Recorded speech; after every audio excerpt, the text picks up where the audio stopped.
Yeah, one. That's when the big hands hit the feet. Yeah, right. The little hands, Thank you. same one. Black leather jacket.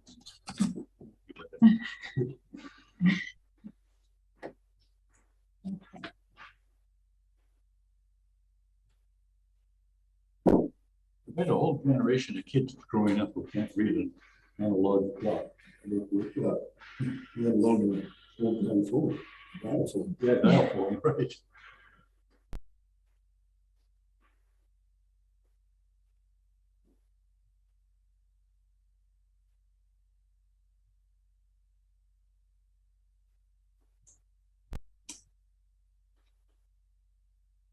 Okay, it's 6:30 p.m.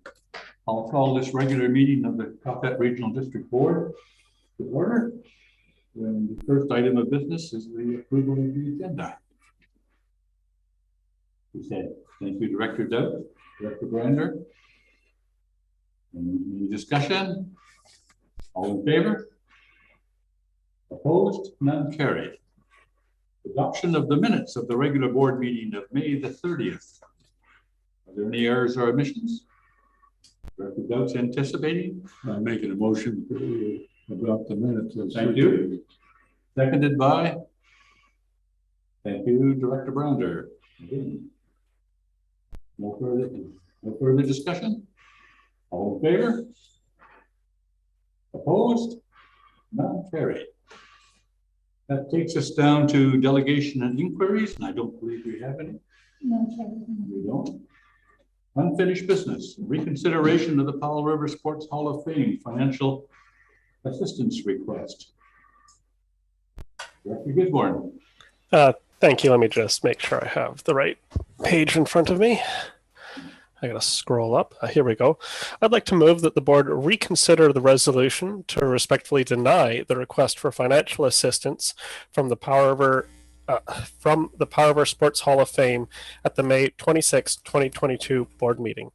Am I allowed to state the reasoning for bringing this forward, Chair? No, that's not required. If you just got to get a seconder, that's all.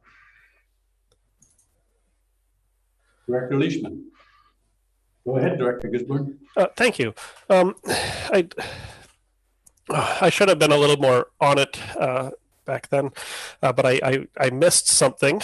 And in the staff report, at the end of the page of page 197 on the May 18th agenda, in relation to the funding to the Powell River Sports Hall of Fame, the recommendation was, quote, while staff perceive that the board is supportive of this group and its initiative, the form letter sponsorship request does not align with the Financial Assistance Policy 311.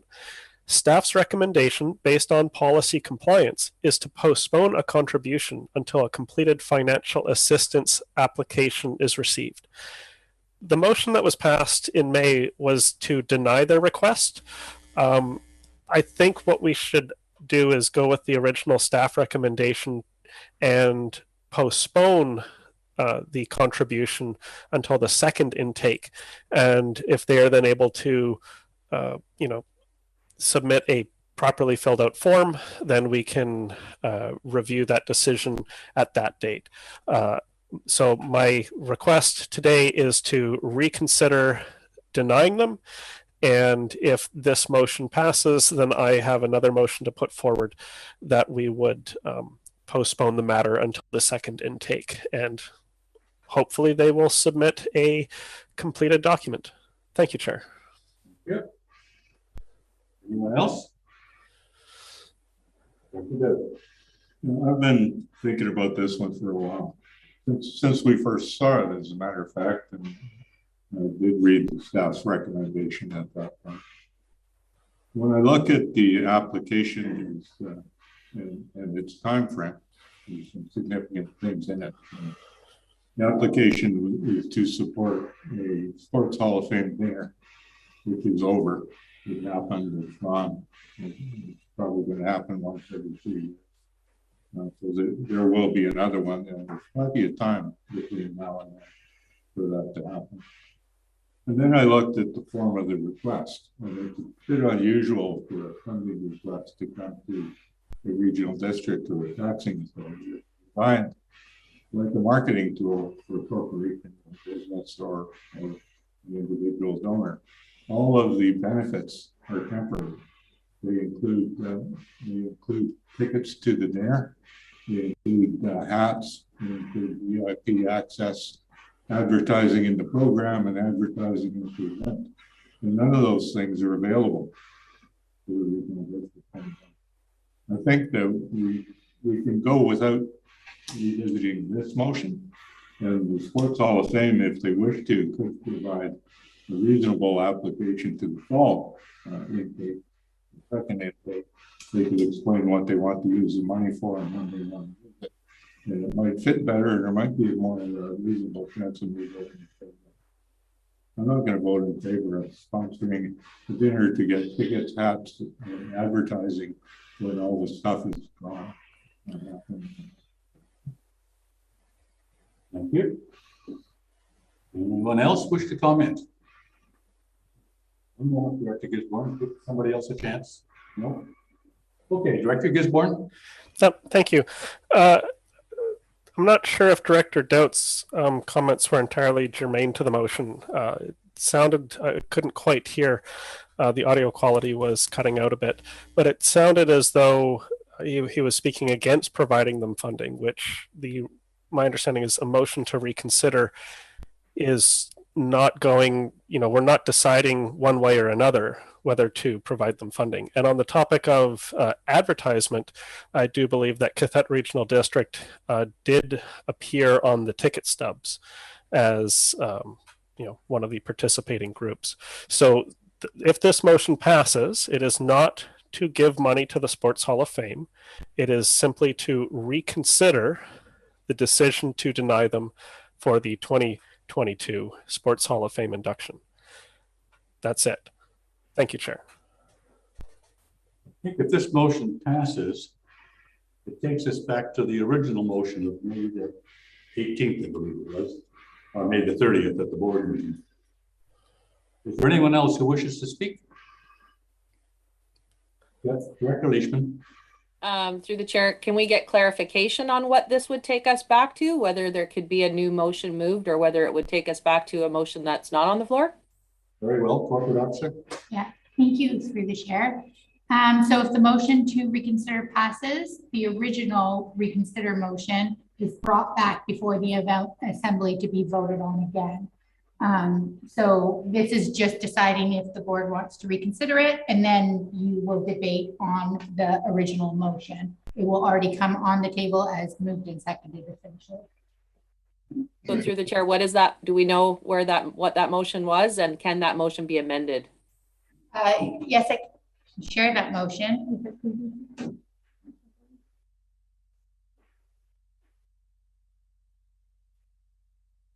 I think we should bear in mind the comments of Director Doubt, which were in fact germane to the motion, because if this motion is passed, this reconsideration is passed, we are going right back to that May 30th.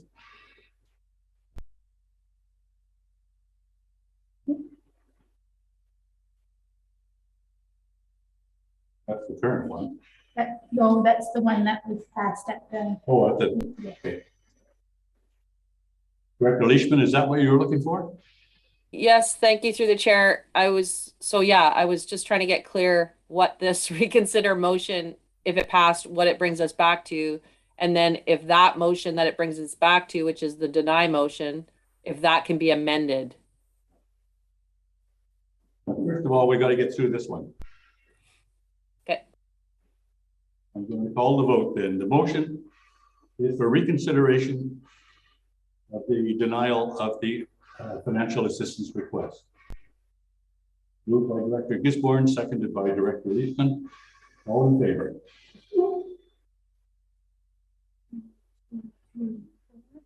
4 in favor? Opposed? 3 opposed. That requires a two-thirds. Right, I'm sorry, it requires 2/3. You needed 5 people. Thank you, Corporate Officer. So those that were against, Those that were against are Director Stout, Brander, and myself.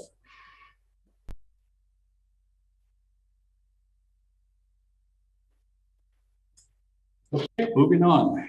We have no correspondence. Chair's report. The rest of the month. It began for me on the very first of the month when I attended the Community Advisory Group on Sustainable Forestry. A good meeting, and of course, indicator work, etc., to maintain the Canadian Standards Association is a big part of the business. But there was also a lot of talk about field trips in the summer, which we haven't had for over 2 years now. I think we can get the community back in, and I would tell you that when I was on CAG originally, the field trips were a big thing. We had 2 school buses usually loaded with people from town, lots of people my age, like that, who just came out for a trip into the forest. And I think it's looking up on a good summer, and we'll be back in the bush. I also attended ICE-T, the Island Coastal Economic Trust, on behalf of this board. And the big news out of that is that there will probably be a restructuring of ICE-T by next year. So the chair of this board will join all the other chairs and mayors and engage in just deciding how they can make ICE-T a more permanent fixture. Right now, it depends heavily, or totally, on funding from the provincial government, which may be there, may not be there. It's just entirely too iffy. On the 21st, I had attended a Zoom session with Simon Fraser University, who are, Director Fall is going to know more than I do about this one, who are doing some archaeological work on the Fiji Island. They are also interested in our interaction with the First Nations. So I was able to run them through our relationship with Palaman and Lahoose and Seychelles. And basically that we don't have that much interaction. We don't have any building permits. We have very little zoning, and which is their primary interest, we don't even do any land use planning. That's the island's trust. I think they were a little disappointed in us. Corporate officer also attended the session. So they were expecting some big government involvement. On the 3rd of the month, I attended the Lund Community Society annual general meeting with a couple of our senior staff. And the big concern up there is that whether or not we do a complete renovation on the Lund Community Hall. The controversial item. It's going to be controversial because some people don't see the value of the community hall. Other people just think it's going to cost too much money. I was able to assure them, and that is that they will have say. They'll probably go for the alternate approval process. The people of Area A who contribute to the Lund Community Center will have a say. And I think that reassured a lot of people. They were thinking it was a done deal. And nowhere near to a done deal. So that's my report. Director Doubt. I do. I'm just keep it short. I went to the North Island directors meeting on Friday. Upcoming changes to deal with next generation 911. Currently, TELUS is sending around an agreement to all of the regional districts in the province looking for an agreement for 911 coverage for the residents within the region. Will be coming to our regional district at some point. We made a determination to stop trying to trace abandoned 911 calls and calls that are abandoned before there's enough information in which to identify exactly what phone number.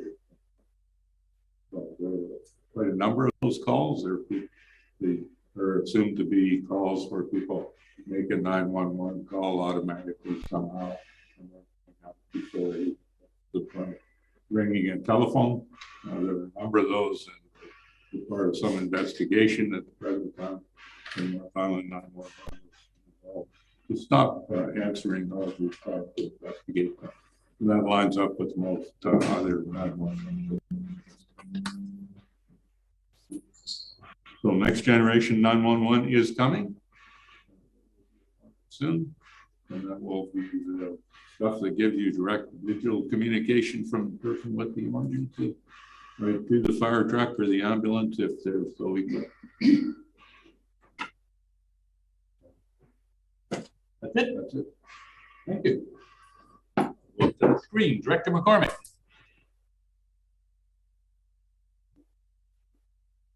Thank you. Sorry, you caught me with my mute button still on. So it's been a really busy month on Texada. On the 29th of May, our farmers market opened. So it's now open every Sunday from 12 noon to 1:30. And some people would like to see it extended the hours a bit. So we'll see, that might happen. Very well attended. Lots and lots of people coming out every Sunday. So it's great for them. On the 31st, I attended a BC Ferries open house here in Powell River. And one of the items that came up for a lot of discussion was the Triangle Run, which, as you know, had a pilot just before COVID, and then it was canceled and has been sort of on a hold during the whole COVID recovery period. So there will be a follow-up meeting on Texada on July the 12th, which I will hopefully be able to attend, and it looks like a very lively discussion will take place there. Several options are being presented, one using the Texada ferry, the other using the Salish class ferry. So we'll see what people say. On the 3rd of June, I did a walkabout with Patrick Devereaux and the crew at BC Hydro. I'm taking a look at the trees, getting a photo op, and the trees are just beautiful that's been planted. And as they mature, they're really going to add a lot to the whole streetscape around the ball fields, etc. On the 4th of June, there was a carnival and dance put on by the Texada Dragon Boat Club. Big fundraiser for them and well attended. On the 5th, on the Sunday, the TAC had a social event in the afternoon, kind of a meet and greet, and talk about the summer events, which was very, very handy to see new people coming out to that. On the 8th of June was the Texada Recreation Commission at its quarterly meeting. And they also pass on compliments on the trees. And they passed a couple of motions which will be coming in our direction. One is to ask that local trail names be used on the QRD maps. And the other is that there should be a sign at Emily Lake Park saying no motorized vehicles. And that would help to protect the trail integrity as it is. So I guess those motions will be headed in our direction. On the 14th, I had a Zoom call with Nicholas Simons following up on the highways meeting that took place on Texada, and he is following up on that. So yeah, there we are. And on the 20th was the North Sunshine Coast Tourism Northern Advisory Committee meeting. And very interesting session. They were talking about an industry performance review, which has 5 indicators. And these are, and I'll be really quick. One is room revenue, which is up in our area. Ferry stats, which are down, interestingly enough, in our area, every route except, of course, the Texada ferry. The website performance, that is up, but there's no Tourism Powell River numbers included in that. So hopefully those numbers can be provided and be included the next go round. The 4th performance indicator is marketing data. And interesting to know that the average traveler spent $511.50 per day when staying in the region. So that was good to know, or at least the Sunshine Coast, including us. And the final indicator is the Tourism Sentiment Index, which identifies keywords for and against a particular area. Our positive words are hiking, beaches, and the culinary experience.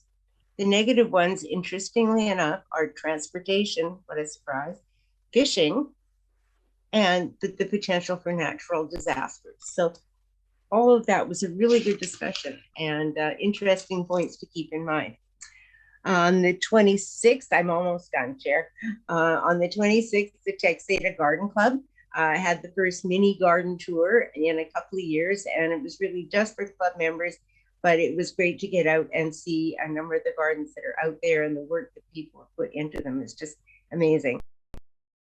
On the 28th was the Tourism Powell River Board meeting, and their sales are way up over a year ago. They finally got t-shirts in, 1995, all sizes, well, most sizes and lots of different colors. And they were very busy during the person at the beach, gave out lots of information, sold $100 in fridge magnets. So that would be a lot of fridge magnets. And they're very much looking forward to the Sunday night markets, which I believe are starting, or Thursday night markets, whatever they are. Anyway, they're going to be a big part of that. And my final point, Chair, is tomorrow, Canada Day. An unbelievable thing is going to happen. The concession will open at Shelter Point Park. The lineup, I swear, will reach to Gillies Bay. People are so looking forward to it. Thank you. That's my report. Can we hold you to that? I beg your pardon? Can we hold you to that? Well, yeah, I guess, to a point. To a point. Not the Gillies Bay. Okay. Thank you. Director Paul. Sure. Is my volume okay? I've been having microphone issues the last couple of days. Up the sound, or somebody's got to.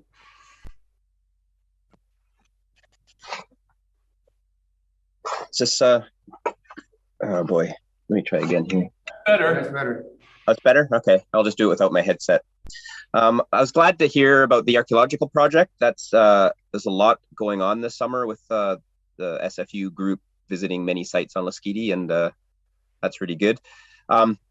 June started with the LCA, the Lasqueti Community Association AGM, which saw a good discussion on many important issues in the community.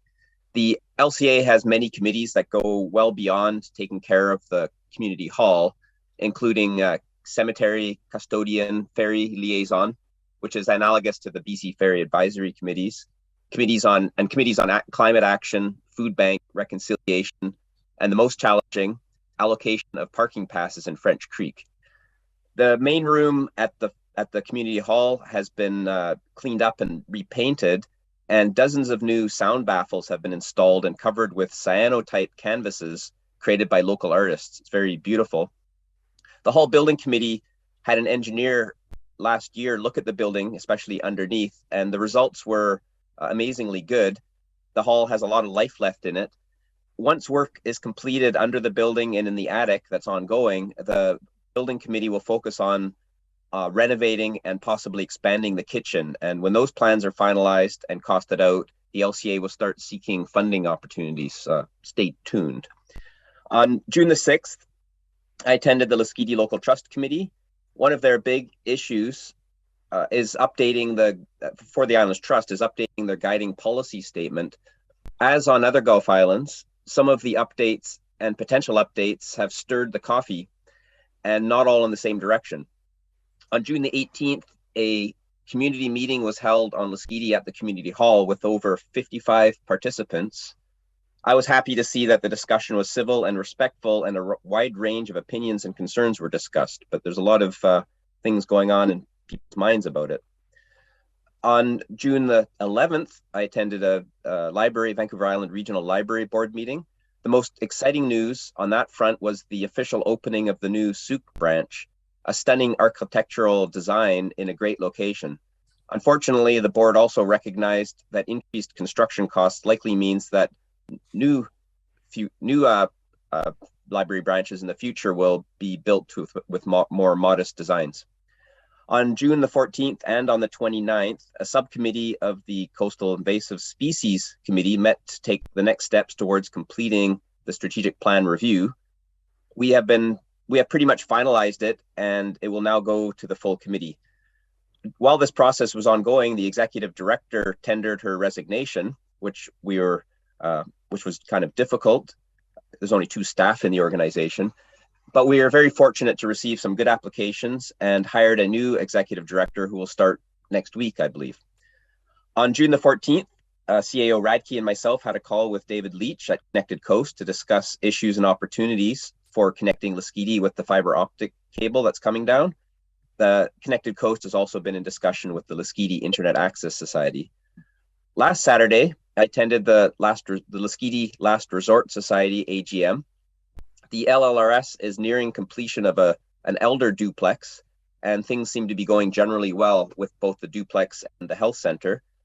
The same day, our weekly market started, which was nice to see back. And last but not least, I would like to report that Catherine Ostler, a resident of Savory Island, has put together a parliamentary petition with some help from MP Blaney, calling on the federal government to ban styrofoam in the marine environment. Ms. Ostler ensured that the use of language consistent with our AVICC resolution, and the action clause of her petition is, we, the undersigned citizens of Canada, call upon the government of Canada to prohibit the use of extended polystyrene in the marine environment.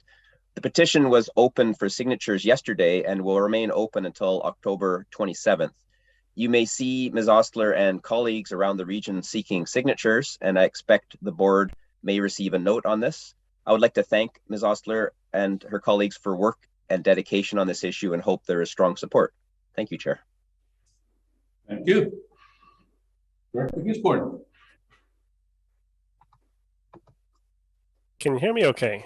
Yes. Okay, thank you. It's been at that board meeting, I wasn't feeling very well. Well, on the 28th, I felt worse and had to have my appendix removed.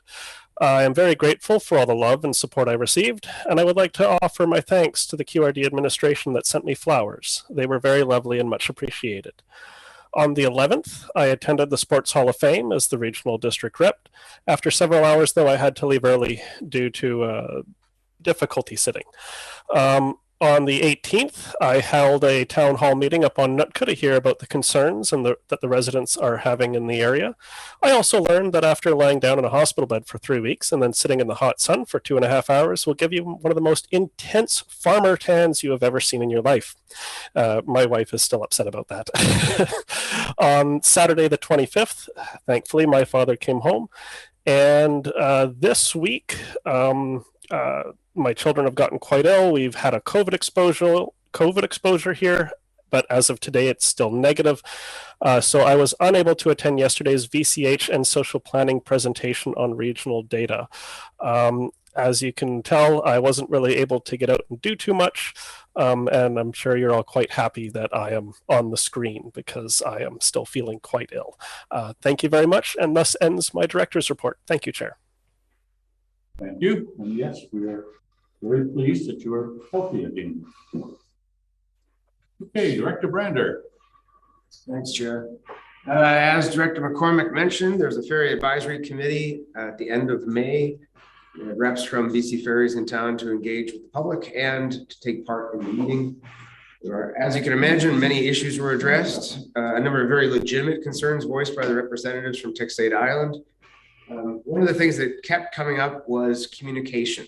And communication on many levels, whether it's in the lineup at the Horseshoe Bay, terminal to terminal communication, onboard announcements for people who are attempting to make another ferry, and the lack of current condition reports for some of the smaller terminals, including Westview and Little River. All these things were addressed. Hopefully we'll see some changes in the near future. And on June 15th, I had a library trustees meeting. Lots of fun programming happening. And on July 7th, it'll be the 5th anniversary of the library in its new location. So you want to make your way down there, they'll have cake at 11:45. They'll have a parade at 11:30. There's a book sale, all sorts of fun stuff happening. They also have announced that Gabrielle Prendergast will be an inaugural writer in residence at the library this fall from September 6th to November 4th. She won the Sheila A. Egoff Children's Literature Prize for her novel Zero Repeat Forever. It's now in film production. And during her residency, she will engage and inspire readers and writers of all ages with one-on-one manuscript consultations, readings of her work, writing workshops, presentations with students in school. If anyone wants more information on that, they can go to the Public Library website. That's it. That's it. Well, Director Leishman, you get the honor of being last up. Thank you, Chair. I'll keep it quick. Yeah, lots of meetings in June, but was very grateful. I won't get into all of them. Grateful to attend some of the Prisma concerts again, which was really amazing to be able to do that in person again. Yeah, very good turnout, and nice to see all the musicians back in our community for a couple of weeks.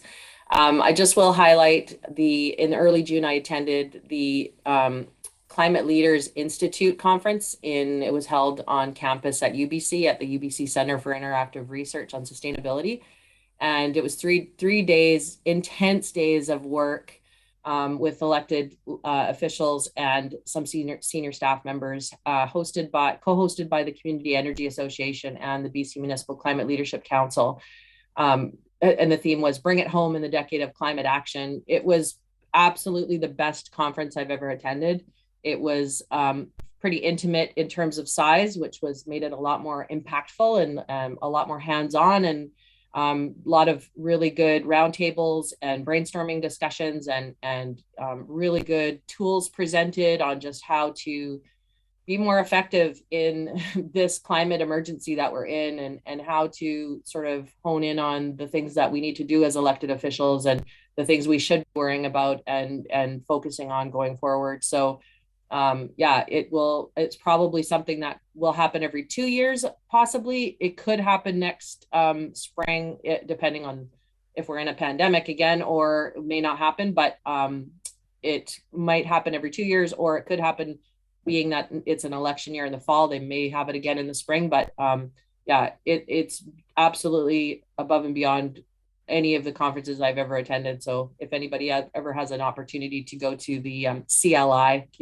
Climate Leadership Institute, it's well worth it. And yeah, I was really grateful to have been involved in that. That's it. Thanks. Thank you. Well, that brings us to the consent agenda, I believe. And this is where you get to remove something if you want to debate it or amend it, or vote it down, etc. No takers? Then a motion to adopt the, thank you, Director Dowd. Seconded by Director Leishman. No further discussion? All in favor? Opposed? None carried. All right, let's go all the way down to resolutions. 11.1. Cromparker Road zoning bylaw. Next steps, electoral area A. And this will be directors A, B, C, D, and it's an unweighted vote. And the motion is that the board direct staff to proceed with development of a Cromparker Road zoning bylaw in 2023. That's the pleasure of A, B, C, D. Director Brander, seconded by Director McCormick. Thank you. Any discussion? Director Gisborne. Yep. Thank you, Chair. At the Planning Committee, the topic of cost came up and a number of staff hours. And I believe, based on the report, it was $6,500 for advertising and consulting fees and 16 days of staff time. And I was corrected that it was 7 hours a day rather than 8 hours a day. So that would be 112 hours of staff time. I've heard growing concern amongst residents about tax implication, and I was curious, and I'm not sure if anyone can answer this. What is the rough cost for 112 hours of staff time? Is anyone able to answer that question through the chair? I'm struggling to decide how that is germane to the motion before us, which is simply to proceed. However, is Ms. Greenan on the? No.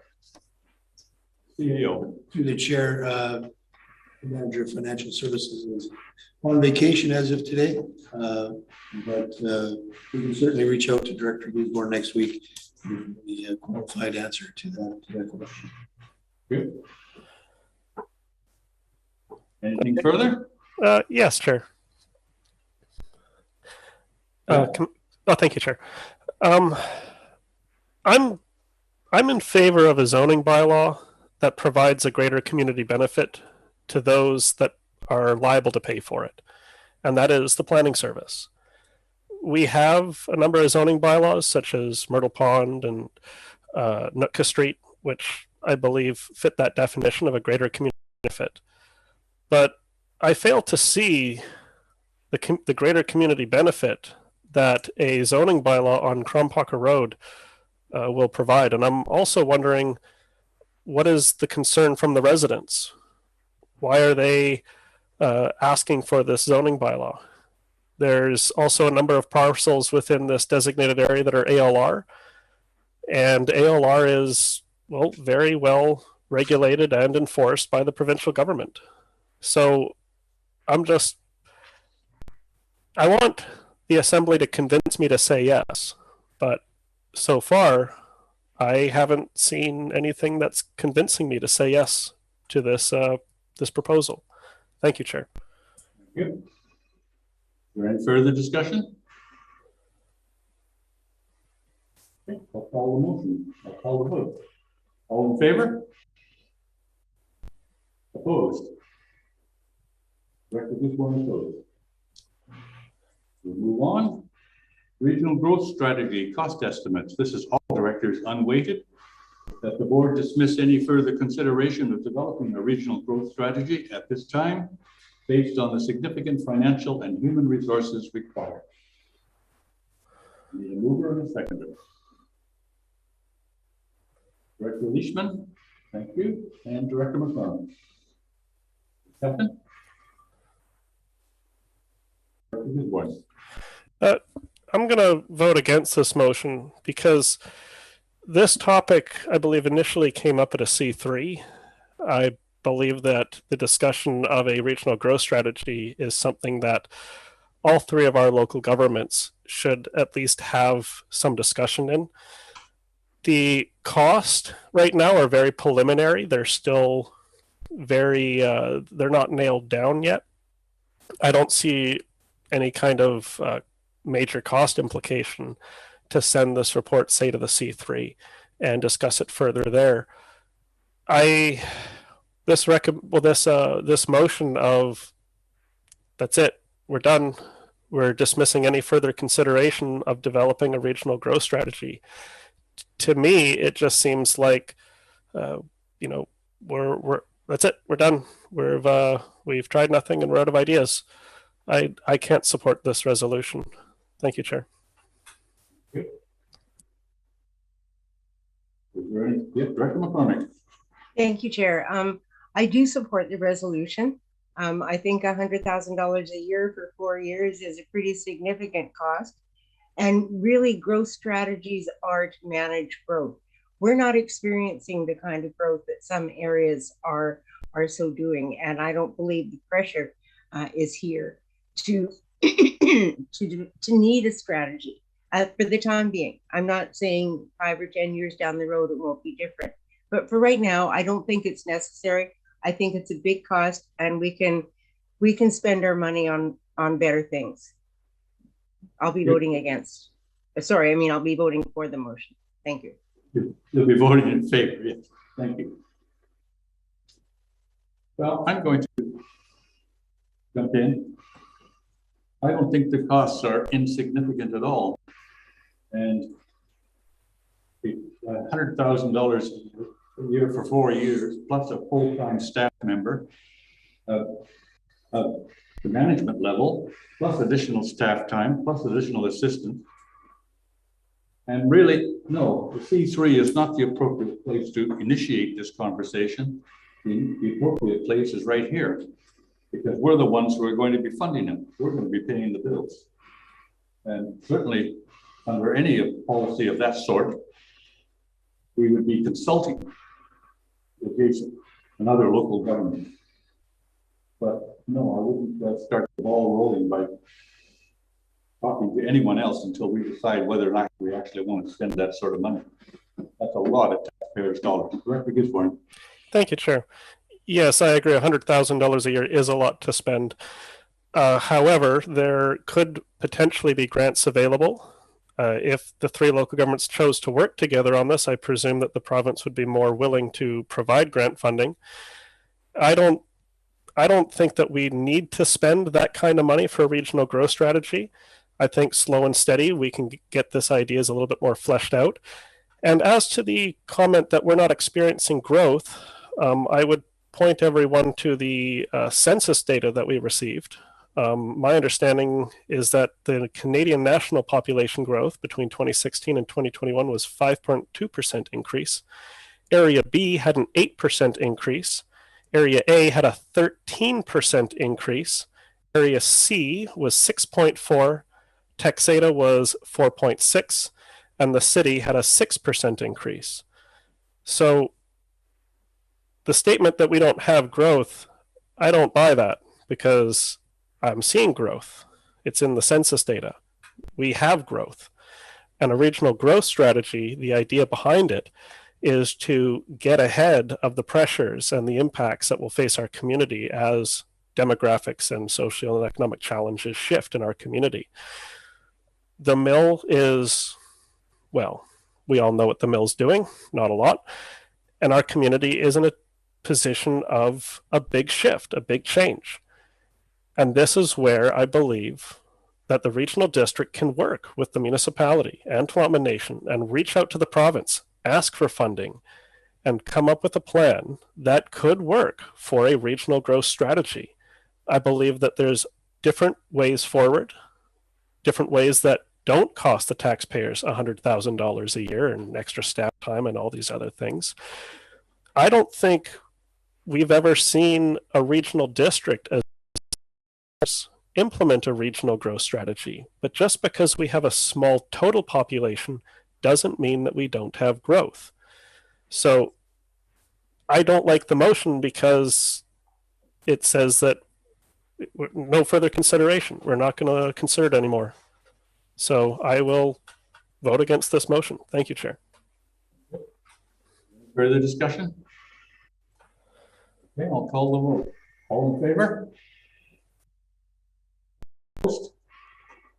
Director Gisborne opposed. Financial assistance policy. Director Fall, yes. Thank you, Chair. I'd like to move a slight amendment, a slightly different motion. So the first words are the same, that the board adopt the updated financial assistance policy 3.11 dated June 2022, and that policy 3.11 be discussed at the next strategic planning session. I'll second. And that was Director McCormick? Yeah. Sorry, I was looking at the screen. Okay, moved by Director Fall, seconded by Director McCormick, that it's the motion before us with the addition be discussed at the next strategic planning session. Director Fall. Thank you. I'll be brief. It's pretty clear, and it's analogous to the subsequent motion we're about to consider on Community Works Fund. We've had substantial discussion on this, and I'd like to say I'm really appreciative of the really stellar work done by our financial staff on policy 3.11. I think it's the changes are good, and mostly, and I think we've got a lot of progress on the process. But I think there's still some concerns that have been raised. We've had discussion about a number of issues. We spent a lot of time at our last finance committee meeting talking about this, so I think it would be worthy hashing out this policy a bit more along with 3.12 at the next strategic planning session. Thank you. Anything else? Director Gisborne. Thank you, Chair. I'm in favor of the changes that we've made to the financial assistance policy 311. I see the benefit of going to a strategic planning session to discuss assistance policy. However, at the same time, I have to keep in mind some of the tenets of local government, and one of those is transparency. I think discussing too many policies and changing our policies and really getting into the meat of it and doing these policy changes or potential changes at meetings that are inaccessible to the public is not following the principles of transparency and good governance. So I'll be voting against it. Thank you, Chair. Director Judge. I think we spent a lot of time at the Finance Committee talking about details of this policy. Support the changes. At the end of the day, the decisions are always going to be in the hands of the board. I don't mind at all talking about things like strategic planning sessions, and the board, in my opinion, has the ability to discuss policies at sessions that are open to the public. Open to the board to be as open and to have a free, open discussion about things before you nail yourself down to picking one word or another is always a good idea. Okay. Anyone else? Okay. Call the vote. All in favor? Opposed? Director did one opposed. Thank you. Community Works Fund allocation policy 3.12. This will be all directors unweighted vote. And it's similar that the board make no changes to the Community Works Fund allocation policy 312 at this time, and that policy will be discussed at the next strategic planning session. And the mover, Director Leishman, thank you. Seconded by Director Powell. Second. Director Gisborne. Thank you, Chair. My understanding is that we changed the Community Works Fund allocation policy 312 in the summer of 2020. It didn't go to a strategic planning session before we made those changes. And after those changes, now it appears that we're having some challenges and some directors aren't entirely satisfied with that policy. So my thoughts are, why don't we discuss the issues and the challenges and the amendments that we want to have with the Community Works Fund allocation policy at a Finance Committee meeting and hash it out. I don't really see the need to go to strategic planning for this policy. And I guess my question through the chair would be, when is the next strategic planning session scheduled? When can we expect that? Through the chair, it hasn't been established as a date yet, but it will be after the new council or the new board has been elected. Thank you. Anyone else? I'll call the vote. All in favor? Opposed? Director Gisborne opposed. Thank you. Brings us to bylaws. 12.1, security issuing bylaw number 578, 2022, and this is going to be directors, all directors with a weighted vote. Who'd like to start off reading? Director Judge. Move that the board give first and second reading to the Cathet Regional District Security Issuing Bylaw number 578, 2022. Thank you. Seconded by Director Powell. Second. All in favor? Opposed? None carried. Move that the board give third reading of Cathet Regional District Security Issuing Bylaw number 578, 2022. Seconded by Director Powell. Discussion? None. All in favor? Opposed? None carried. Okay. You're up again. I'll move that the board adopt Cathet Regional District Security Issuing Bylaw number 578, 2022. And we require a 2/3 majority for this. Thank you, Director Fall. Discussion? All in favor? Opposed? None carried. New business. Oh, I'm up. 6 years ago, I attended a session at UBCM, Union of BC Municipalities, regarding the Office of Integrity Commissioner, which, while had not then been adopted in British Columbia, was fairly common east of the Rockies. Since then, other municipalities representatives who also attended the same session that I did have seen the desire to have an integrity commissioner, and they have moved on that front, Surrey being notably in advance. Now, one of the proposals made in the initial session was that you don't have to hire an integrity commissioner for yourself. You can share the office, which I took away and I remembered carefully. I'll speak now to the value of the integrity commissioner. As proposed, this office, this person would be able to adjudicate disputes within the board. If there was a disagreement within the board on an ethical issue or a legal issue, such as we have experienced recently, we would turn the matter over to this person, qualified professional, who would come up with a decision as to what to do about it.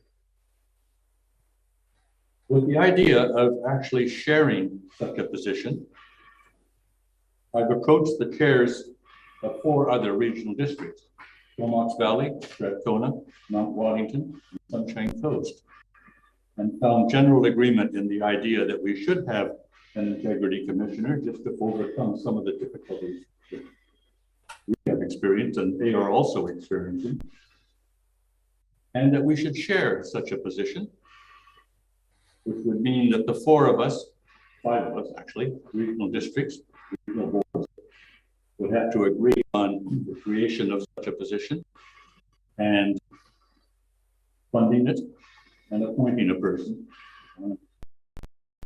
Would probably not be a local person in any of our communities. An outsider would be favorable, able to come in.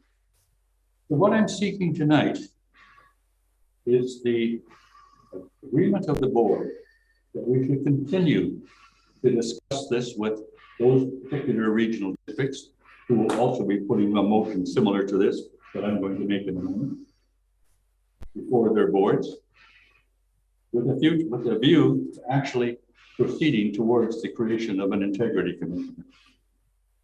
And so I'm going to move that this board engage those particular regional districts, which I've just mentioned, with a view to establishing an integrity commissioner position and sharing the costs. I have a seconder. We can get further into that. Director Brander, thank you. Chair, point of order, is this a notice of motion? Under the Local Government Act, Section 216, I have the responsibility to bring to the board matters of concern that I consider to be, I'll read the exact wording for you, that may assist the peace, order, and good government of the regional district. So yes, the motion is in order. So there's some kind of time constraint rather than having this put on the committee of the whole at the next meeting, which is our board procedure bylaw. Is this what you're debating? I'm just curious. There is a time constraint, Director Gisborne. Other boards are wanting to move too. However, it is before the board and it is a proper motion under the Local Government Act. What is the opinion, please, of the board? Director I think the idea of having an integrity commissioner available is a reasonable one. I think there are certain circumstances you want to make sure are in place before you do that so that we're not wasting our money on it. One of the conditions I think that would have to begin with is upon election, all directors of the board would have to sign an agreement that they would abide by a decision. The other point I'd like to make is I don't think it's necessary to hire a person in a particular position to do that. Like in many circumstances, where if there's a dispute mechanism, there could be an arbitrator or an integrity commissioner who is named, or a list of a very short list of maybe 2 or 3 names that all of those regional districts could call on, and they would be ready to answer. But I think it's worth exploring and talking to those other regional districts, and obviously it becomes up to the board. I think it's a good idea. Thank you. Perhaps I missed. Thank you for the point you made. I wasn't actually indicating that we would be hiring a position. This would be a shared position, probably on a retainer, or this would be subject to the discussion amongst all of them. We have to come to terms as to who's going to play ball here. Anyone else? Paul. Thank you, Chair. And I think my question was answered by the discussion a moment ago. But I mean, if this goes forward, and I think, and we've had discussions about integrity commissioners, and I think the idea that we would have a person identified if something comes up, when something comes up, to go to quickly without searching is very good, and it would clarify the process and formalize it. And I think that so the question really is, if this goes forward, what we would see back at the board, would it be something along the lines of a report of some kind that would outline 1 or more options? For example, along the lines of what Director Doubt was talking about, someone who's on retainer versus a staff, and what the implications of that are, and where this person's located. And would it also, I guess, maybe having options for other regional districts if the need is less than 25%. I'm thinking of small ones like, well, Mount Waddington's not that small, but Central Coast, a couple other coastal ones. But I guess the general question is, would this lead to a report coming back, and then we would review options coming out of the discussions? Director Paul, I assume that if we do move forward with discussions with the RD, after every discussion, a report will be coming back to the board, to the committee of the whole. Okay, thank you. Any other further discussion? Director Gisborne. Thank you, Chair. I do recall that there was a resolution at the UBCM requesting that the provincial government create an independent office of integrity for local government. That would take the onus off of local government from funding such offices of integrity. I support that model, where the provincial government provides the funding and the oversight for a fully independent office of integrity for local government. I guess my first concern would be if the regional district hires an independent office of integrity, who do they ultimately report to? Do they report to the regional district? Do they report to the province? Who are they accountable for? If a ruling comes back that the majority of a board doesn't like, how does that impact their independence? Also, what of the situation where one member of the assembly is being discriminated against? Is that individual able to go to the independent office of integrity and file a formal complaint rather than having to go through their own board and council? Are those questions able to be asked here tonight? Chair? Are you finished? I was hoping for an answer to that question, Chair. When you're finished talking, yes. Okay. And I guess my next question would be, do we have any estimate as to how much this will cost? And I will wait for the answers to those questions. Thank you, Chair. Both of those questions would be answered through the negotiations with the other RDs and within this board as we establish what we wish this person to do. However, the template is all well established by other local governments who have adopted this position, who have signed this authority to somebody. We're not hiring anybody. I'm sorry if I gave the false impression. We would be negotiating the position for somebody who would be not in Powell River, not in Cothet, not in Mount Waddington, or any RDs probably, who would be available to resolve issues that have come before the board, which the board cannot resolve internally. With regard to the cost, I don't know what Surrey's going to pay theirs, for example. However, that again is a subject of discussion. Any other director? Director McCormick, you had your hand up. Yes, thank you, Chair. Just to clarify, are we being asked now to support the initiative or to support talking to the other regional districts about the initiative? And could you post the motion again, please? That the board engage the 4 other regional districts on a shared integrity commissioner. It's open. Okay, so it's really just then to engage the other regional districts about it. Thank you. We're not making a commitment to doing it. At least I'm not hearing it. The other 4. The chairs of the other 4 have indicated that they want to engage with us and each other. But that's it. Thank you. I also have concerns about cost, but if we're only talking to other regional districts, I have no problem with that. Okay, thank you. Okay, going to talk. Yes, Director Gisborne. Yeah, you didn't quite answer my question. The answer I heard was if the issue can't be resolved by the board. But one of my questions was, what if it is the minority on the board that is facing the issues? Then the board has no interest to say resolve that issue. Can that individual then go to the independent office of integrity? Can that one individual then go and file the complaint against the rest of the board and get actual protection and advice and an investigation started? Or is this still up to the majority? You're asking questions which can only be established by the negotiations with the other RDs when we set up a terms of reference for the position, which has not yet been established.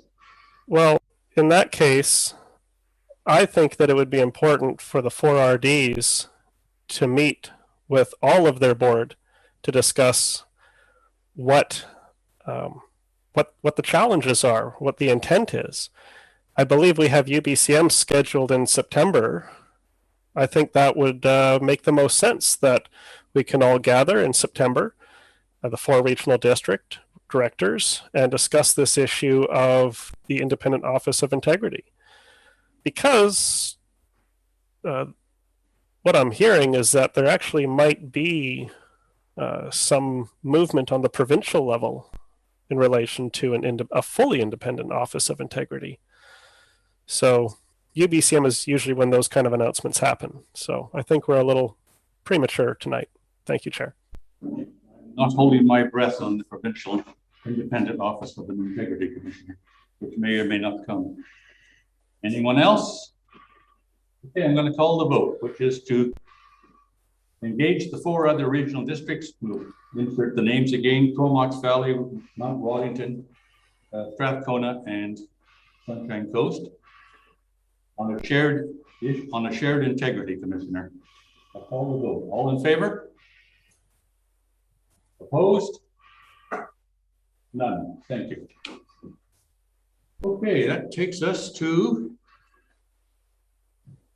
in question period. Thank you, Chair. I appreciate the opportunity to ask a question. I too was wondering about the cost of the Integrity Commissioner, and you've answered that question.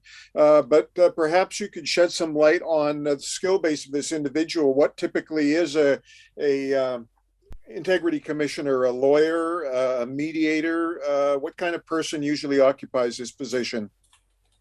Of all the examples that I can think of or that I've researched, he's a professional, frequently a lawyer, somebody familiar with the law in any case, and there may be other professions as well, but this startup, probably a lawyer. Okay, I thank you for that, Chair. You said that there are templates out there. Are there any examples of other regional districts using the model that you've proposed? Yes, why don't you call me tomorrow and I'll give you the benefit. Oh, not tomorrow. You're not going to call anybody tomorrow, are you? I could. I'm happy to if you're willing to receive a call. Why don't you give me a call on Monday? I shall, Chair. Thank you very much for answering my questions. That takes us to proposed in-camera session. Director Leishman, are you up to it? Sure, Chair. I move that the board move in camera and that the meeting be closed to the public on the grounds that the subject matter to be considered relates to matters covered by the community charter under section 90 sub 1C, labor relations or other employee relations, D, the security of the property of the regional district, G, litigation or potential litigation affecting the regional district, I, the receipt of advice that is subject to solicitor-client privilege, including communications necessary for that purpose, J, information that is prohibited or information that if it were presented in a document would be prohibited from disclosure under section 21 of the Freedom of Information and Protection of Privacy Act, L, discussions with regional district officers and employees respecting regional district objectives, measures, and progress reports for the purposes of preparing an annual report under section 98, bracket, annual regional district report, bracket, M, a matter that under another enactment is such that the public may be excluded from the meeting, and the consideration of whether a board meeting should be closed under a provision of this subsection or subsection 2, and that the committee move in camera and that the meeting be closed to the public on the grounds that the subject matter to be considered relates to matters covered by the community charter under section 90 sub 2, A, a request under the Freedom of Information and Protection of Privacy Act, if the board is designated as head of the local public body for the purposes of that act in relation to the matter, and B, the consideration of information received and held in confidence relating to negotiations between the regional district and a provincial government or the federal government or both, or between a provincial government or the federal government or both and a third party. Superb. Thank you. Will somebody second that, please? Director Gisborne. Any discussion? All in favor? Opposed? None carried. We will now move into closed session.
Okay, we come back into open session. There is no rise from report.